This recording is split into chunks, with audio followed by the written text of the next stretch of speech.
Canada is turning the page on 95 years of cannabis as an illegal drug, just the second country in the world to do so. It is historic and polarizing, allowing adults to use it for fun. But even as pot goes legit, it will be governed by more regulations than ever before. It will test long-held opinions on drug use, and it will change the fabric of Canadian life, even if most of you never plan on trying it. Tonight, we'll see how doctors are challenging the government over medical concerns. We'll get the lowdown from an illicit dealer on how the world of black market pot is adapting. And we'll track the country's very first legal sales in St. John's. But first, the CBC's Catherine Cullen kicks off our coverage with the government's big bet on legalization. I see my friend waving a sign about decriminalizing cannabis. I'll take that as a question. From back then, I'm in favor of legalizing it, tax and regulate. To now, pot stores, some government-run, ready if tomorrow customers are lined up out the door. For the brand new user, the 70-year-old grandmother who's curious, and we expect some people may come in just to look around. Tonight, Canada becomes the second and largest country in the world to legalize recreational pot. No one expects the country to suddenly look like this all the time, but the Liberals have made a gamble on legalization, and there will be challenges, with some already casting blame. They created this mess, and then they want the provinces and the police, and they said, no, you guys figure it out. I think that Premier Ford should be very careful. This is not a partisan issue. Parliament has spoken. The legislation has been passed. This is now a public health issue. Also a public safety issue, says Ford. Make no mistake, by rushing legal cannabis out of the door before ensuring police have the tools they need, the Trudeau Liberals are putting people at risk.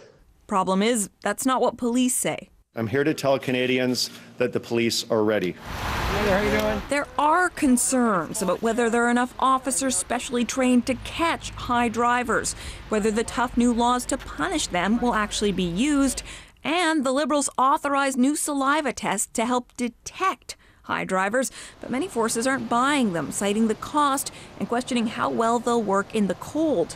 Still, police don't sound panicked. We have been dealing with impaired driving by drugs for many, many years. And what about those with a criminal record for possessing something that's now legal? We're going to be working on that, as I said, as soon as the day of legalization comes into force. Tomorrow morning, the government is expected to announce its plans for pardons for Canadians convicted of simple pot possession, as Canada's historic shift from prohibition to legalization sets in. Catherine Cullen, CBC News, Ottawa. Now, you heard the government mention this is a public health issue. But on that front, as Christine Bierek explains, some doctors fear this is all just a massive social experiment that could have lasting impacts. As far as public health experiments go, legalizing cannabis is a biggie. The road is uncertain. The Canadian Medical Association Journal warned the government not to take it, saying the long-term health impacts could be devastating. And if more Canadians end up smoking pot, this experiment will have failed. We don't want to find out, like we did with tobacco down the line, decades down the line, that we made a mistake and it could cause even more adverse effects than we suspect it does. Making new research key to revealing the bigger picture. While there are many, here are three big questions researchers will be looking to answer. For starters, how many Canadians are actually buying and using cannabis? I think the biggest thing is that we can now start to measure not just whether people use this, but problematic use. Much in the same way as alcohol, that many people can use it responsibly. We know some people have problematic use.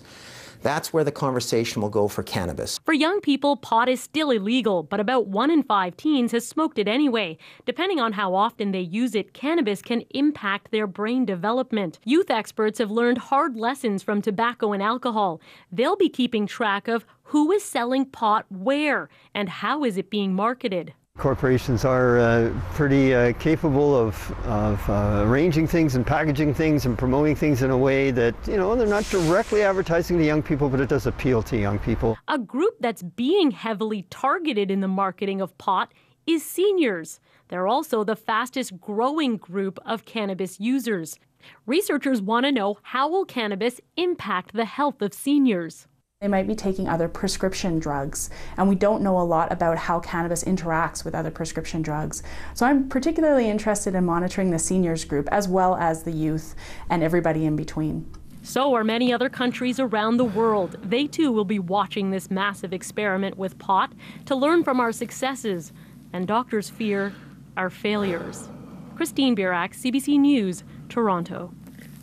Now, a big part of making legalization a success is breaking the illegal trade. For that to happen, provinces have to get the price of pot right. But our Susan Ormiston tracked down a pot dealer in Toronto. We've agreed to conceal his identity, and he's confident his business will continue to boom on the black market.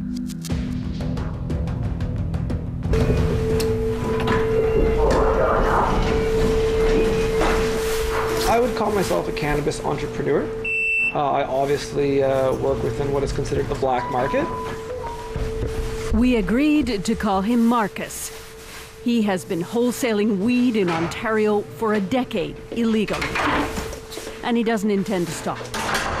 Never in my life have I ever gone into an alley or, you know, the stereotypical image of stuff like that too. It's not a bad life. Been a good business? It's been a good business.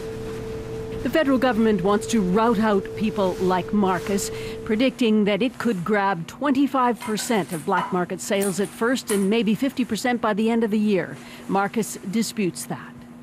How do you see your work changing?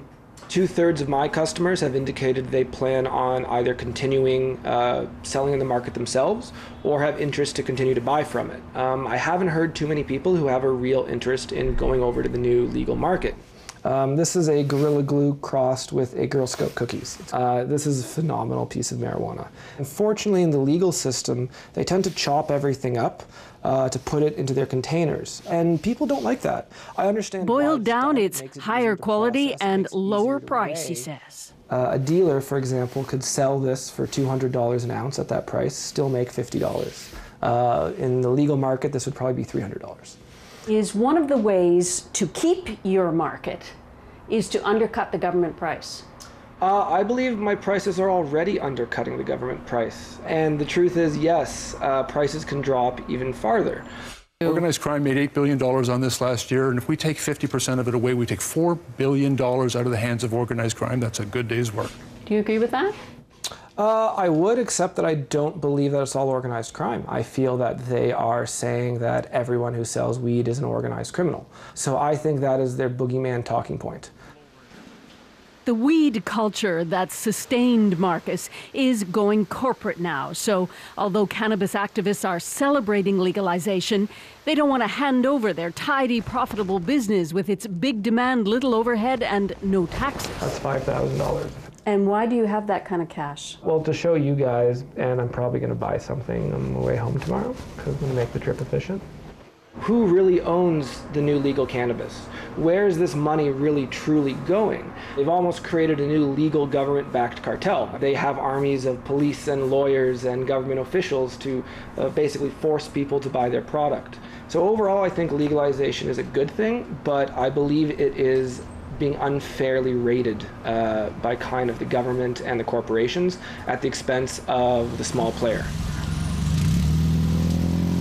So Marcus, do you think that there will be a shortage of supply? Yes, absolutely. Marcus says he'll fill those gaps, selling illegally grown weed, mostly from BC. No shortage. In 6 months, what's this going to look like? Not much is really honestly going to change. Those who are still smoking a lot of weed are going to continue to smoke a lot of weed. Those who aren't might try it, but that's that. If you're happy continuing buying from the black market, continue to do so. We'll still be here. Susan Ormiston, CBC News, Toronto. 2, 1.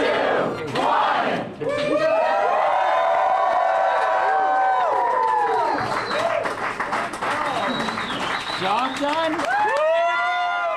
And that was it. The first gram of legal recreational pot sold in Canada, making this only the second country after Uruguay to go legit. A couple of stores in St. John's made the inaugural sales at exactly midnight. And that is precisely where we find our Chris O'Neill Yates. Chris, we have watched you there all night, part spectacle, part carnival. What's it actually been like? Yeah, it's both of those, Adrian. A lot of excitement. People are still coming in the door and they're lined up around the corner. What you'll see here are lines of people who are lining up to see the cannabis, which is behind the counter there in those drawers. And there's a steady stream of people coming. They're all pretty excited. The first man to buy cannabis was Ian Power tonight, and he said he's not even going to smoke the first gram. He's going to take it and frame it and put it on his wall. He's been a cannabis activist for a long time. People here are really happy to be part of history in this province. The first gram of marijuana that was sold here was at 12:01. So a lot of people wanted to be out and to be part of that history, to be the first people in Canada to come out and legally buy their gram or more of pot. Okay, thanks. That's Chris O'Neill Yates in Newfoundland. As she said, the first place in Canada where pot became legal. So how else is Canada acknowledging this moment? Well, a nightclub in Toronto is holding a Cannabis Eve party, complete with what you just saw there, a giant bud of pot hanging above the dance floor. At the stroke of midnight, there was a bud drop, as it were. And on the West Coast, fire sales. That's because many dispensaries already in business in Vancouver are going to have to close until they get the proper licenses to operate. Just one pot shop in all of BC has been cleared to open tomorrow. So tomorrow, The National has you covered on all angles on day one of a brand new reality. Our reporters will be keeping their eyes on the rollout in big cities across the country and in small towns being transformed by a burgeoning industry. At the U.S. border, we'll learn how that country plans to react and what that could mean for you. And we'll put some essential questions to the minister in charge, Bill Blair.